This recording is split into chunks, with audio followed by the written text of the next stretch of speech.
उत्तर प्रदेश की राजनीति में पोस्टर वॉर शुरू हो चुके हैं। ये पूरी तैयारी है साल 2027 में होने वाले विधानसभा चुनाव की।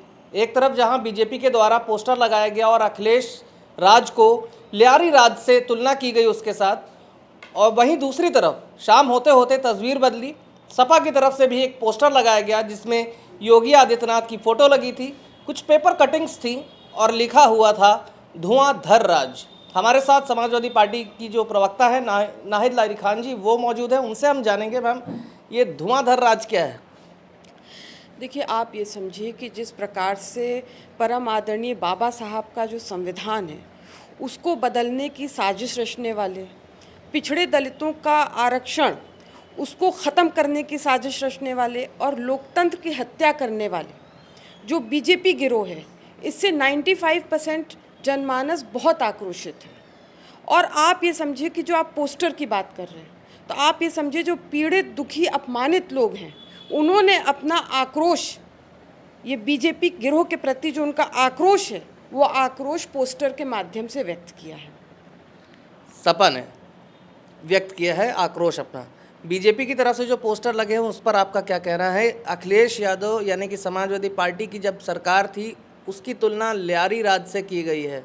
देखिए, आप ये समझ लें कि जो पीड़ित, दुखी, अपमानित हैं, 95% पीढ़ी है, वो आक्रोशित है इस वक्त और बीजेपी गिरोह से बेपनाह आक्रोशित है। और आप ये समझिए कि इस समाज ने ठान लिया है कि माननीय अखिलेश यादव जी 27 में प्रदेश के मुख्यमंत्री बने और जनमानस की मांग है कि अब सामाजिक न्याय का राज हो, यानी जनता का राज हो, जिसकी जितनी संख्या भारी उसकी उतनी भागीदारी हर क्षेत्र में हो। आप ये समझें कि 95% पीड़ित समाज, पिछड़े, दलित, आदिवासी, अल्पसंख्यक, पीड़ित, दुखी, अपमानित समाज ये मान रहा है, आस लगाए माननीय अखिलेश यादव जी की ओर देख रहा है, जो पीड़ित समाज के महान योद्धा हैं, और समझ रहा है कि केवल और केवल देश प्रदेश में अगर कोई सामाजिक न्याय का राज की स्थापना कर सकता है तो केवल और केवल माननीय अखिलेश यादव जी ही सामाजिक न्याय के राज की स्थापना कर सकते हैं। टकटकी लगाए देख रहे हैं कि 27 का चुनाव आएगा और माननीय अखिलेश यादव जी, जो पीड़ित समाज के महान योद्धा हैं, वो उत्तर प्रदेश के मुख्यमंत्री बनेंगे। सबको मान सम्मान मिलेगा, महिलाओं की इज्जत आबरू बचेगी, नौजवानों को रोजगार मिलेगा, किसानों के खेतों में हरियाली आएगी, पढ़ाई की, शिक्षा की सुविधाएं दी जाएगी। आप देखिए शिक्षा के क्षेत्र को कैसे बर्बाद करने का काम किया भाजपा सरकार ने। स्वास्थ्य के क्षेत्र में बदलाव आएगा, स्वास्थ्य के बेहतर सुविधाएं उपलब्ध होंगी। स्वास्थ्य के क्षेत्र में देखिए कैसे लुटेरी भाजपा ने भ्रष्टाचार किया, चारों ओर विकास होगा। तो ये जो पीड़ित समाज है वो समझ रहा है कि माननीय अखिलेश यादव जी 27 में जब उत्तर प्रदेश के मुख्यमंत्री बनेंगे, चारों ओर खुशहाली होगी, हर चेहरे पर मुस्कान होगी। इसलिए 95% पीड़ित समाज ने ठान लिया है कि 27 के चुनाव में बीजेपी को बुरी तरह से तो हराएंगे, इस लायक नहीं छोड़ेंगे बीजेपी को कि वो नेता प्रतिपक्ष बन ले। बड़े बड़े नेताओं की इस समाज ने ठाना है, बड़े बड़े बीजेपी के नेताओं की वोटों के माध्यम से ऐसी की तैसी कर देंगे। आप ये देखिएगा, ऐसी की तैसी कर देंगे वोटों से। आपने बात करी बाबा साहब भीमराव अम्बेडकर की, 14 तारीख को कार्यक्रम है, हर पार्टी कार्यक्रम कर रही है। बसपा की बात की जाए, सपा की बात की जाए, बूथ लेवल तक कार्यक्रम करने के आदेश दिए हैं अखिलेश यादव ने अपने कार्यकर्ताओं को और नेताओं को, जिसकी तैयारी में भी सपा लगी हुई है लगातार। वहीं कटाक्ष भी कई आए, जो विरोधी पार्टियां हैं, चाहे वो सत्ता पक्ष हो चाहे वो बसपा हो, उनकी तरफ से भी कटाक्ष आए हैं कि अखिलेश यादव पर अब एक तरीके से ऐसा कहा जा रहा है कि बाबा साहब भीमराव अम्बेडकर को पहले तो वो मान सम्मान नहीं मिला और अब इनको मान सम्मान देने का काम कर रही है, ढोंग कर रही हैं। दूसरी तरफ कल कैबिनेट में प्रस्ताव पास हुआ और बाबा साहब भीमराव अम्बेडकर की बात की जाए या जितने भी नायक हमारे रहे हैं, उनका जो पुतला लगा है, जहाँ पर भी उनकी प्रतिमाएं लगी हैं, उनका सौंदर्यीकरण किया जाएगा, चबूतरे बनवाए जाएंगे, छत्र लगवाया जाएगा। इसको कैसे देखती हैं आप ये देखिए कि उत्तर प्रदेश का आप अगर देखें तो एनसीआरबी का आंकड़ा बताता है कि सबसे ज़्यादा दलितों के साथ जो अत्याचार हो रहा है उसमें यूपी नंबर 1 है। दलितों के साथ उत्पीड़न, अत्याचार में यूपी नंबर 1 है। ये तो एनसीआरबी का आंकड़ा है, मेरा आंकड़ा नहीं।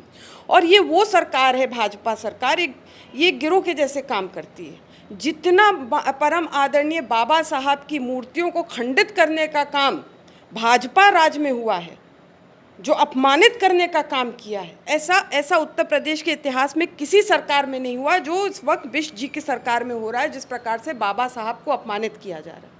और रही बात परम आदरणीय बाबा साहब की जयंती मनाने की बात, तो आपको मैं बता दूं कि आज परम आदरणीय बाबा साहब की आत्मा बहुत खुश होती होगी देखते हुए कि भारत में उनके मिशन, उनका सपना पूरा करने का काम अगर कोई कर रहा है तो वो केवल और केवल माननीय अखिलेश यादव जी कर, जो सामाजिक न्याय की बात कर रहे हैं, जो सामाजिक न्याय की स्थापना करने की दिशा पर जो काम कर रहे हैं, हर वर्ग को जो सम्मान देने का काम कर रहे हैं, पिछड़े दलितों को जो अपमानित किया गया सदियों से, पिछड़े दलितों को, आदिवासियों को शैक्षिक, आर्थिक, राजनीतिक, सामाजिक, धार्मिक, जिस प्रकार से हर रूप से शोषण किया गया, आज इस वर्ग को मान सम्मान दिलाने की अगर कोई लड़ाई लड़ रहे हैं तो माननीय अखिलेश यादव जी। और उनकी जयंती पर हम बूथ स्तर तक हम कार्यक्रम करेंगे। वो इसलिए कि वो पहली बार नहीं हो रहा है, समाजवादी पार्टी ऐसा पहली बार नहीं कर रही, वर्षों से परम आदरणीय बाबा साहब की जयंती हम लोग मनाते रहे, माननीय अखिलेश यादव जी के निर्देश हैं। और आप जो अन्य दलों की बात कर रहे हैं, तो अन्य दलों के पास अब तो इनका वोट नहीं, क्योंकि ये समाज, दलित समाज देख रहा है, अम्बेडकरवादी जो हैं वो देख रहे हैं कि जिस प्रकार से उनके हितों की लड़ाई अगर कोई लड़ रहा है तो माननीय अखिलेश यादव जी। बाकी सारे दल तो, एक दल है वो तो खामोशी बैठा है। तभी तो आप देखिए कि 2024 का जो चुनाव हुआ उसमें उत्तर प्रदेश में समाजवादी पार्टी इंडिया गठबंधन को पिछड़े दलितों, आदिवासियों, अल्पसंख्यकों ने, जिनकी आबादी 95% है, अपनी ताकत दिखाई। पीडीए समाज ने बढ़ चढ़कर वोट दिया। उत्तर प्रदेश में समाजवादी पार्टी सबसे बड़ी पार्टी बन गई और देश की तीसरे नंबर की बड़ी पार्टी बन गई, और उत्तर प्रदेश में बीजेपी समाजवादी पार्टी से छोटी पार्टी बन गई। आप ये देखिए कितनी दुखद बात है कि जो प्रवासी मुख्यमंत्री हैं, प्रवासी मुख्यमंत्री हैं, वो उत्तर प्रदेश के जो खाटी उत्तर प्रदेशवासी हैं, जो उत्तर प्रदेश के जनमानस के दिलों की धड़कन हैं, सभ्य हैं, दूरदर्शी हैं, लोगों के दुख दर्द में खड़े होने वाले हैं, आज उनको अपमानित किया जा रहा है। तो ये बिष्ट जी और उनके चमचे समझ लें, ये केवल माननीय अखिलेश यादव जी का अपमान नहीं है, ये 95% पीडीए समाज का अपमान है। ये आप समझ लें। सत्ता में जो बैठे हैं बीजेपी 10 साल से, ये डकैत की बात कर रहे, अरे महा डकैतों का गिरोह है बीजेपी, सत्ता में 10 साल से बैठे हैं, बुरी तरह से धन उगाही का काम कर रहे हैं, हर क्षेत्र में बुरी तरह से धन उगाही का काम कर रहे हैं, कंगाल कर दिया उत्तर प्रदेश को। और ये जनमानस देख रहा है, जनमानस ने समझ लिया है कि उत्तर प्रदेश को कंगाल कर दिया ये गिरोह ने, भाजपा गिरोह ने। चारों ओर भ्रष्टाचार है, भ्रष्टाचार है। उत्तर प्रदेश में आप देखिए ये आलम हो गया है कि किडनी चोरी की जा रही है। ये भाजपा गिरोह के लोग किडनी चोरी कर रहे हैं, गरीबों का किडनी निकाल के बेच दे रहे हैं किडनी। वोट चोरी करती है भाजपा गिरोह, भ्रष्टाचार करती, सड़कों में सड़क बनी, ग्रीन कॉरिडोर उद्घाटन के कुछ ही घंटों में धराशायी हो गई, पुल बनाते हैं, पुल धराशायी हो जाता है, हर तरफ भ्रष्टाचार है। कॉफ सिरप पिला के, नकली कॉफ सिरप पिला कर अपने पूंजीपति मित्रों को डकारवा दिया अरबों रुपए, और बच्चों की जान ले ली गई। तो क्या जनमानस ये सब देख नहीं रही? महिलाओं की इज्जत आबरू रोज लूटी जा रही है। राजधानी लखनऊ की आज घटना है, एक युवती को कल बारिश हो रही थी, हाँ बारिश हो रही थी, बारिश से अपने आप को बचाने के लिए बिल्डिंग के नीचे खड़ी हुई, वहाँ उसको गैंगरेप हो गया युवती के साथ। अभी अखबार में आज आया कि 2 युवतियों को कार में बैठाकर अपहरण कर लिया गया। ये राजधानी लखनऊ की स्थिति है, तो आप अंदाज़ा लगाइए कि पूरे प्रदेश का क्या आलम होगा।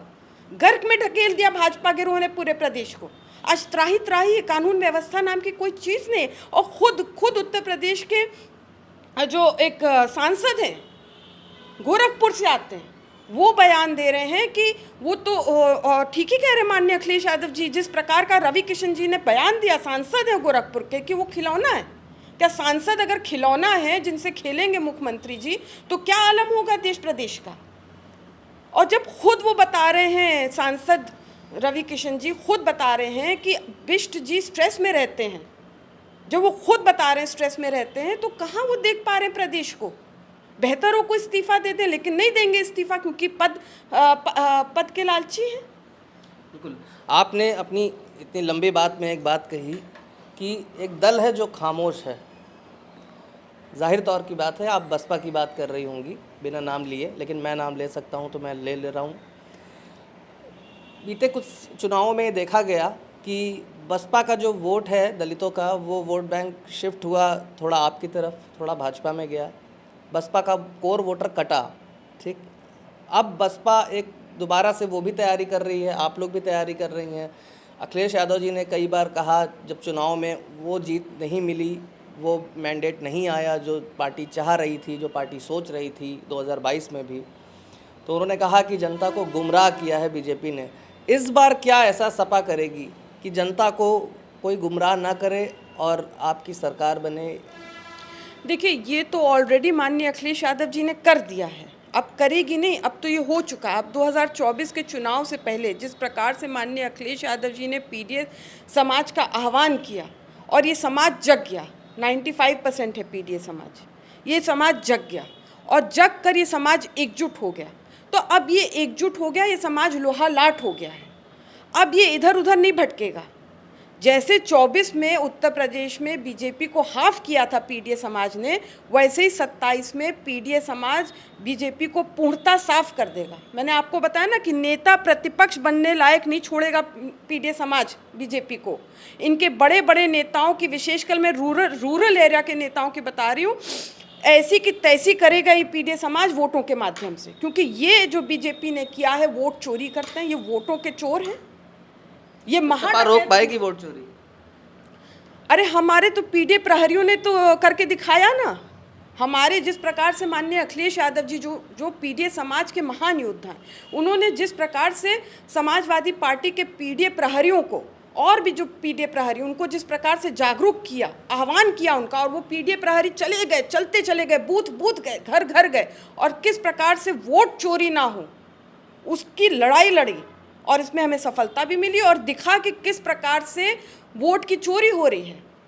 आपको खुद माननीय अखिलेश यादव जी ने बताया नंदलाल नामक व्यक्ति का, किस प्रकार से उनकी गलत सिग्नेचर करके फॉर्म 7 में भरा और किस प्रकार से वोट कटवा रहे थे।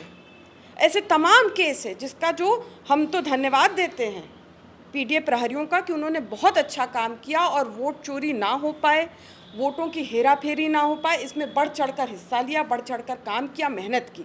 और आप देखिएगा इस मेहनत का नतीजा भी हम लोग को दिखेगा कि आने वाले दिनों में 27 के चुनाव में बीजेपी की करारी हार होगी और समाजवादी पार्टी, इंडिया गठबंधन और पीडीए की सरकार बनेगी, सामाजिक न्याय की स्थापना होगी, चारों ओर खुशहाली होगी, हर चेहरा मुस्कुराता दिखाई देगा और विशेषकर महिलाओं को मान सम्मान मिलेगा। तो ये थी समाजवादी पार्टी की प्रवक्ता नाहिद लारी खान जी, जिन्होंने बताया कि पूरी आश्वस्तता के साथ बताया कि 27 में समाजवादी पार्टी की सरकार आएगी और बीजेपी विपक्ष में बैठने लायक भी नहीं रहेगा। वहीं पोस्टर वॉर भी जो जारी हुआ है उस पर भी सियासत अब गरमा रही है, माहौल बन रहा है, नैरेटिव सेट करने की कोशिश की जा रही है सभी पार्टियों के द्वारा। अब देखना होगा कि अगला पोस्टर किसके द्वारा दिया जाएगा और क्या नैरेटिव सेट किया जाएगा। मेरे सहयोगी समीर के साथ मैं Yogesh Mishra, the red ink, Lucknow.